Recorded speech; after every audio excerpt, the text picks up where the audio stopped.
Yo, what's up mga kabangit, at ayan ang pinagpagura namin ng ilang linggo. Magpapatimbang na kami ng kalakal na aming diskarte.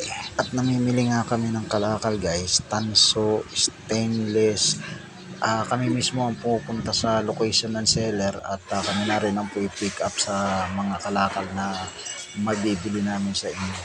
At ayan, dinala namin sa bintahan ng kalakal, binabaklas na nila. Stainless pala yan guys, likod ng cellphone. Dalawang klase pala yan guys na pinaghiwalay namin, isang class A at isang class B.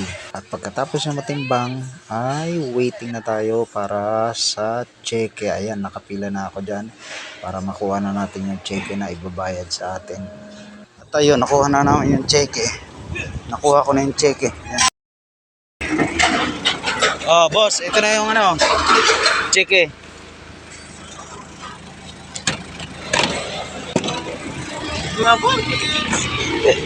Ano, uwi na tayo? Papapalit natin sa video.